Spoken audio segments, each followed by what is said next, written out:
नमस्कार दोस्तों, मैं हूं शशिकांत कुमार और स्वागत करता हूं आप सभी को ज्ञान सागर के जीके जीएस में। दोस्तों मैं फिर से एक प्रैक्टिस सेट लेकर के आया हूं दोस्तों, क्योंकि यहां से प्रैक्टिस सेट ये जो है वो सभी गवर्नमेंट एग्जाम में पूछे जाते हैं। जैसे हो गया बिहार दरोगा, हो गया बिहार सचिवालय, हो गया बिहार इन्फोर्समेंट हो गया, या बीएसएससी हो गया।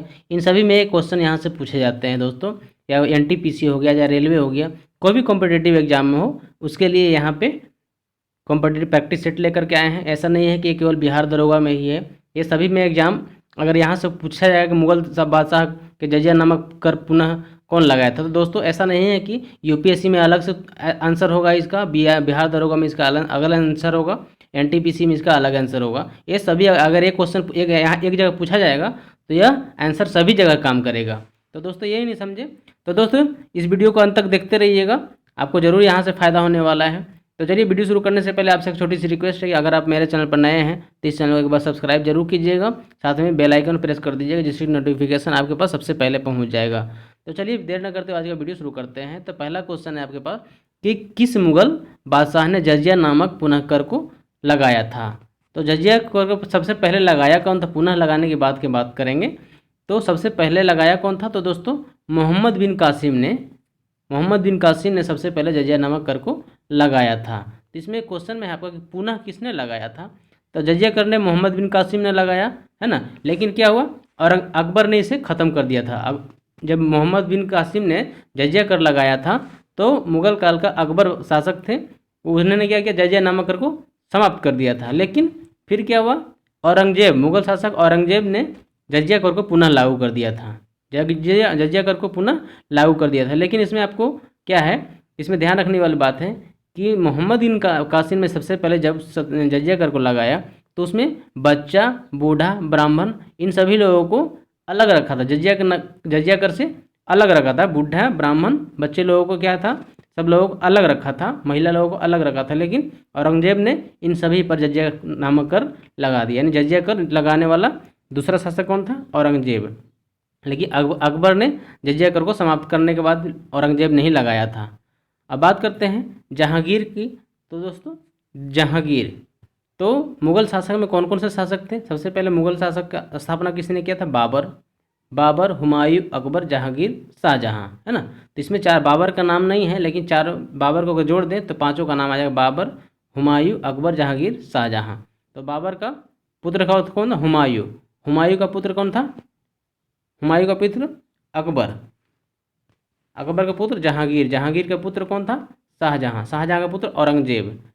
अब बात करते हैं जहांगीर के शासनकाल में क्या हुआ था दोस्तों। तो जहांगीर के शासनकाल में ही सिख धर्म के पांचवें संस्थापक गुरु अर्जुन देव को क्या किए थे, फांसी पर लटका दिए थे। किसने, गुरु अर्जुन देव ने ही फांसी पर लटका दिए थे। औरंगजेब की बात करें तो सिख धर्म के 9वें संस्थापक गुरु तेग बहादुर साहब को औरंगजेब ने फांसी पर लटका दिया था। अपने विद्रोही पुत्र को किसने करवाया था, जहांगीर ने क्या करवाया था, अपने विद्रोही पुत्र को सहायता करने के कारण उनको क्या हुआ था, फांसी दे दिया गया था गुरु अर्जुन देव को। और औरंगजेब ने क्या किया था कि गुरु तेग बहादुर को जो 9वें संस्थापक थे उनको इस्लाम धर्म स्वीकार नहीं करने के कारण उनको फांसी पर दिया गया था। तो दोनों का दो कारण है। जहांगीर ने एक तो पुत्र का सहयोग किया था उनके विरुद्ध, और औरंगजेब ने क्या किया था, इस्लाम धर्म स्वीकार करने के लिए बोला था, उन्होंने नहीं किया था। और शाहजहां की बात करें तो शाहजहां बोला जाता है कि इसका मकबरा कहाँ है, तो आगरा में मुमताज़ महल की भी मकबरा है। शाहजहां इन्होंने अपनी बेगम की याद में मकबरा बनवाए थे। तो शाहजहां के पुत्र थे औरंगजेब, और औरंगजेब को बात करें तो इसे पीत आतंक के नाम से जाना जाता है, औरंगजेब को पीत आतंक के नाम से जाना जाता है।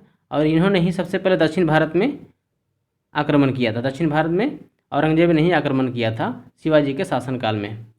तो यह सब क्वेश्चन कंप्लीट हो गए। नेक्स्ट क्वेश्चन पर चलते हैं।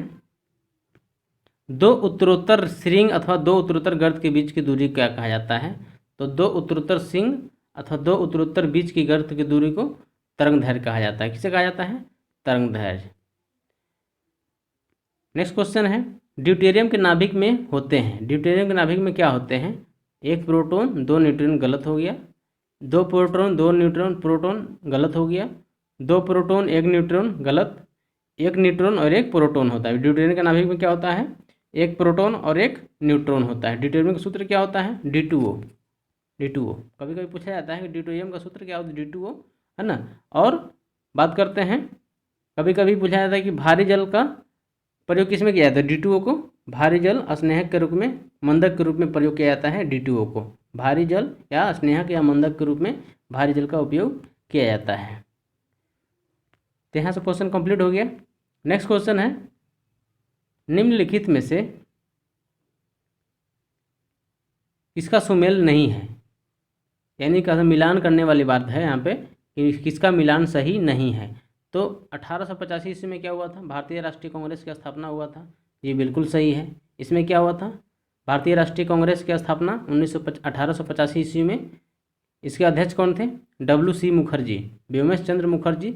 और संस्थापक कौन थे? A.O. होम। A.O. होम इनके संस्थापक थे। और किनके शासनकाल में क्या किया गया था? उस समय कभी कभी पूछा जाता है कि उस समय गवर्नर जनरल कौन थे? भारतीय राष्ट्रीय कांग्रेस की स्थापना के समय, भारतीय स्थापना के समय गवर्नर जनरल कौन थे? तो आपको नाम याद रखना होगा, लॉर्ड डफरिन। लॉर्ड डफरिन के शासनकाल में भारतीय राष्ट्रीय कांग्रेस की स्थापना किया गया था।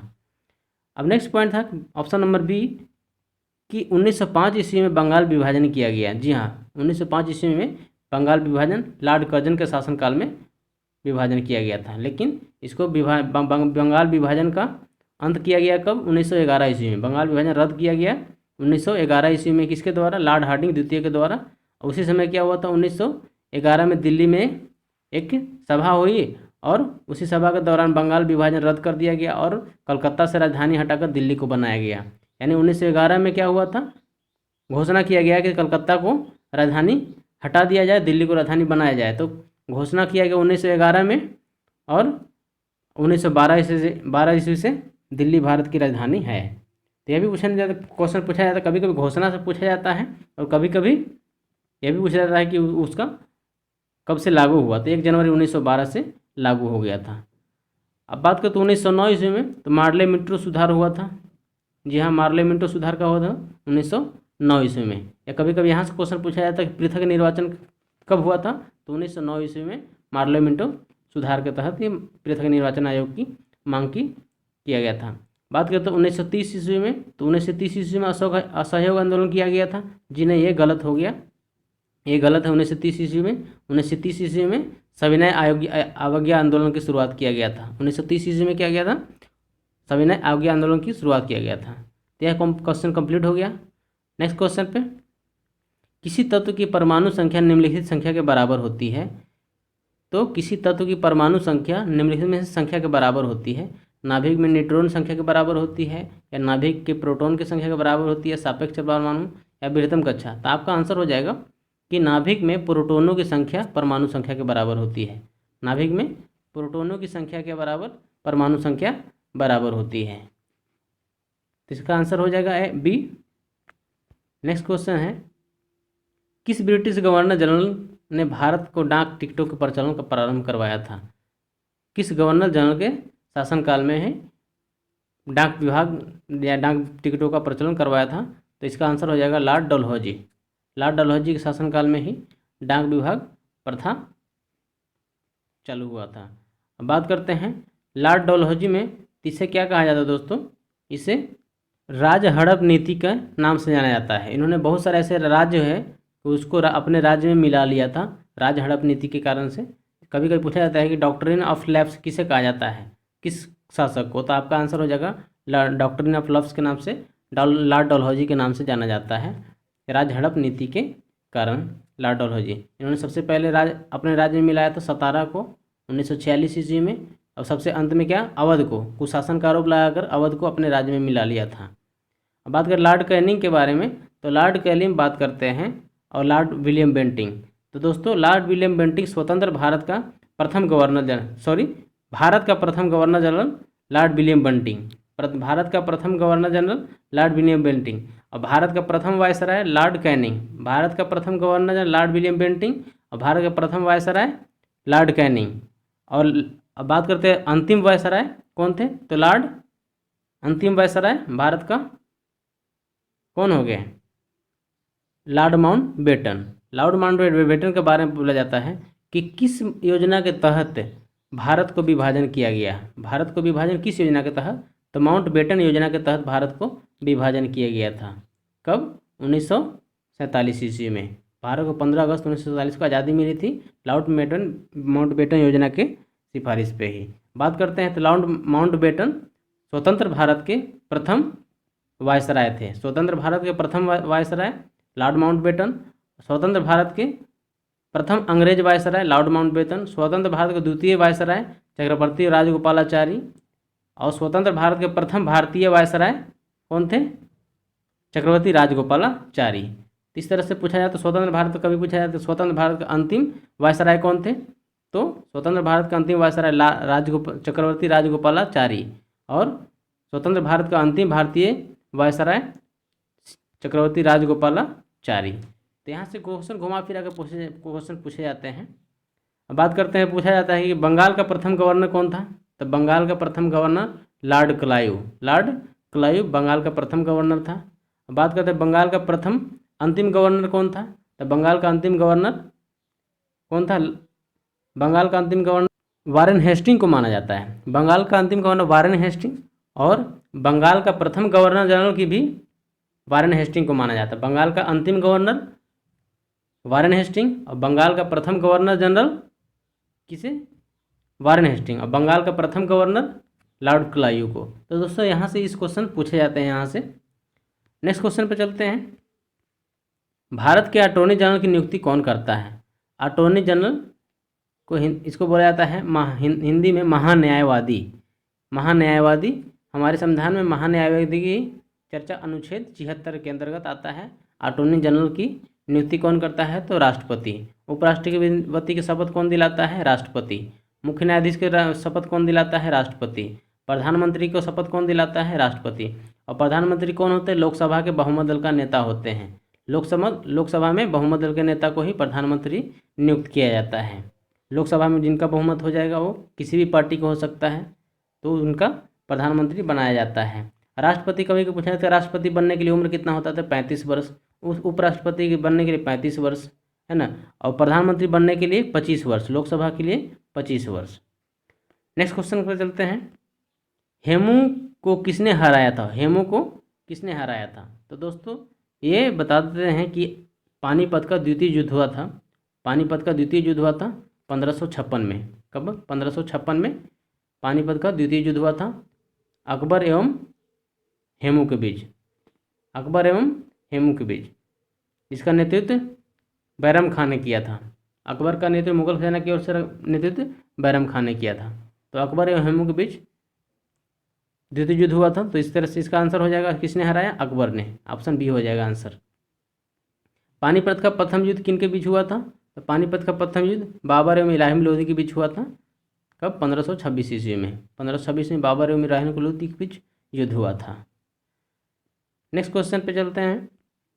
नोबेल पुरस्कार अधिक से अधिक कितने लोगों को भागीदारी में दिया जाता है? तो नोबेल पुरस्कार किसी भी एक क्षेत्र में 3 लोगों को दिया जाता है। कितने लोगों को? 3 लोगों को दिया जाता है। किसी भी क्षेत्र में है, भौतिकी के हो या फिर रासायनिक में हो, है ना, चिकित्सा में हो या साहित्य में हो, तो इस तरह में सभी में पूछा जाता है किन किन क्षेत्रों में दिया जाता है नोबेल पुरस्कार। तो कुल मिलाकर 6 क्षेत्रों में दिया जाता है। कुल मिलाकर 6 क्षेत्रों में दिया जाता है। इसमें सबसे पहले क्या हुआ था कि 6 क्षेत्रों को अलावा एक 19 सबसे अंतिम में 1968 नहीं 67 में क्या हुआ था कि अर्थशास्त्र को जोड़ा गया था। पहले अर्थशास्त्र में नोबेल पुरस्कार नहीं दिया जाता था, तो फिर बाद में इसे जोड़ा गया 1968 ईस्वी में। कभी कभी ये भी क्वेश्चन पूछा जाता है कि अर्थशास्त्र में सबसे पहले किसे नोबेल पुरस्कार दिया गया? तो अमर्त्य सेन का सबसे पहले अमर्त्य सेन को अर्थशास्त्र में सबसे पहले नोबेल पुरस्कार दिया गया था। नेक्स्ट क्वेश्चन पर चलते हैं। मौर्य साम्राज्य के संस्थापक कौन थे? तो मौर्य राज्य या संस्थापक, मौर्य साम्राज्य के संस्थापक चंद्रगुप्त मौर्य थे। चंद्रगुप्त मौर्य। और नंद वंश का संस्थापक महापद्म नंद। अशोक क्या थे? अशोक भी हमारे जो बौद्ध सम्मेलन हुआ था, तृतीय बौद्ध सम्मेलन के शासनकाल में, अशोक के शासनकाल में तृतीय बौद्ध सम्मेलन पाटलिपुत्र में हुआ था। बृहद्रथ का बात करते, बृहद्रथ मौर्य वंश के अंतिम शासक थे बृहद्रथ। नेक्स्ट क्वेश्चन है, गुरु नानक देव का जन्म किस सन में हुआ था? गुरु नानक देव का जन्म 1469 ईस्वी में, 1469 ईस्वी में, जो सिख धर्म के प्रथम संस्थापक थे। सिख धर्म के संस्थापक गुरु नानक देव। बात करते हैं तो इसमें कितने हुए सिख गुरुदेव? 10 सिख हुए थे। पहला गुरु नानक, दूसरा गुरु अंगद, गुरु रामदास, गुरु अमरदास, गुरु अर्जुन देव और गुरु हरराय हरकिशन, गुरु तेग बहादुर और गुरु हरगोविंद और गुरु गोविंद सिंह। इन 10 के बारे में पूछा जाता है, जिसमें इन सभी में से सबसे मुख्य बात है कि पूछा जाता है कि अकबर ने किसे 500 बीघा भूमि दान में दिया था, किस सिख गुरु को? तो गुरु रामदास को, चौथे गुरु रामदास को 500 बीघा भूमि दान में दिए थे। किसने? अकबर ने। और यहाँ से सिख धर्म से और कुछ 2 क्वेश्चन इंपॉर्टेंट है। पहला है कि जहांगीर से पूछा जाता है और दूसरा औरंगजेब से पूछा जाता है। जहांगीर से यह क्वेश्चन पूछा जाता है कि किस सिख गुरु को जहांगीर ने फांसी दिया था? तो गुरु अर्जुन देव को फांसी दिया था। किसने? जहांगीर ने। गुरु अर्जुन देव को फांसी दिया था जहांगीर ने। किस लिए? अपने विद्रोही पुत्र खुसरो की सहायता करने के कारण। अपने विद्रोही पुत्र खुसरो की सहायता करने के कारण गुरु अर्जुन देव को जहांगीर ने फांसी दे दिया था।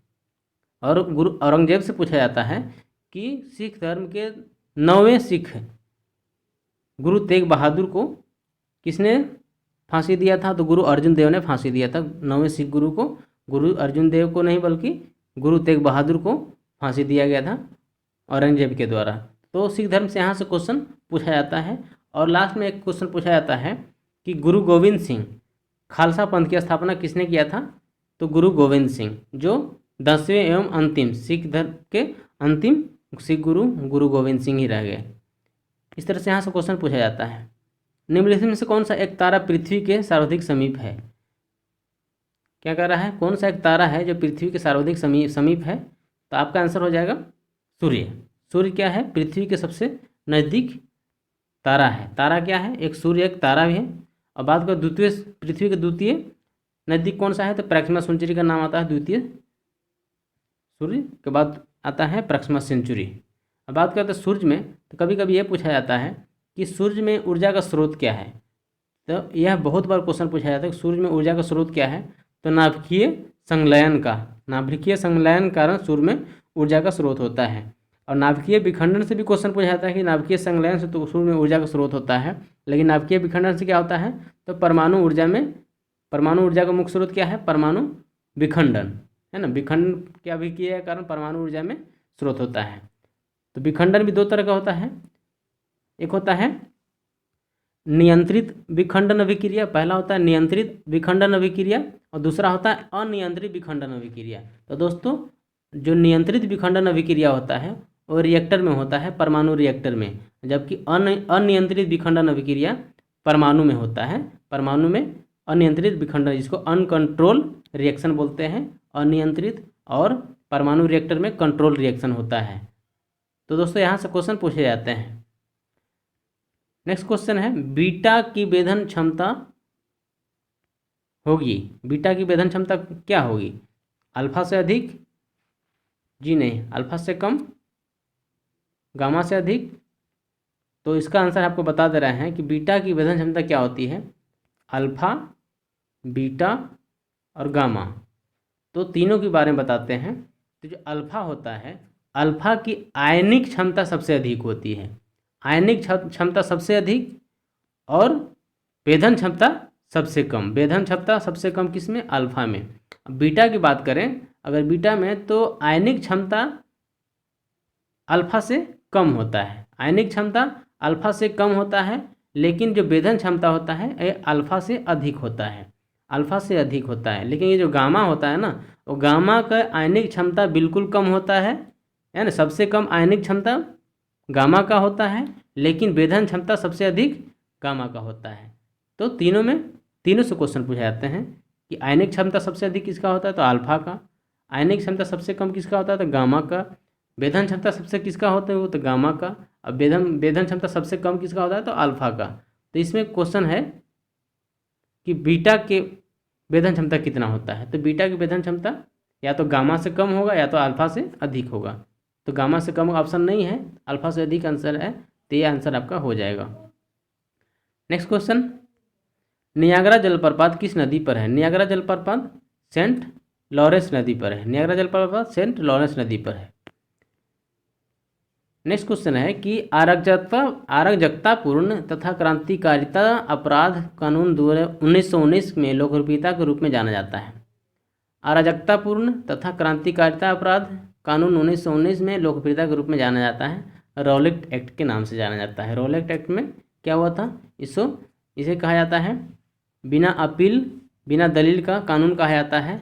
क्या हुआ था इस पर क्या हुआ था कि किसी को भी शक के आधार पर गिरफ्तारी किया जा सकता था, और इसी एक्ट के तहत पंजाब के 2 शासक थे, सैफुद्दीन किचलू और रॉलेट आधार पर ही उन दोनों लोगों को गिरफ्तार किया गया था। तो क्या हुआ था, इसी के आधार पर गिरफ्तार के कारण क्या हुआ था, एक सभा हुआ था अमृतसर में। तो उस सभा में महात्मा गांधी जी ने हजारों लोगों के साथ उस सभा को बैठे थे, और उस सभा में आया एक जनरल आर डायर नामक एक व्यक्ति आया, और उन्होंने क्या किया, उन 1000 लोगों को सभा पर गोली चलवा दिया, है ना। उन्होंने बोला कि 3 मिनट के अंदर सभा को यहाँ से खाली करो, नहीं तो मैं गोली चला दूंगा। और 3 मिनट में 1000 लोग कहाँ से खाली हो पाते।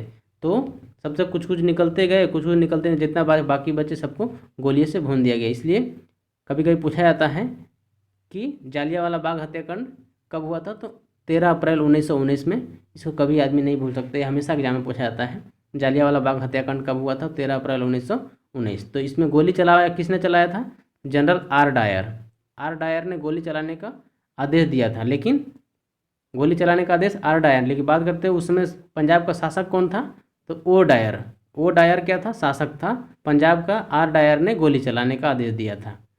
इस तरह से यहाँ से क्वेश्चन पूछा जाता है। कंप्यूटर आंकड़ों में गलती का निम्न में से क्या कहा जाता है। कंप्यूटर आंकड़े में गलती को निम्न में से क्या कहा जाता है, तो इसका आंसर हो जाएगा बग क्या होता है, कंप्यूटर में गलतियों को बग कहा जाता है।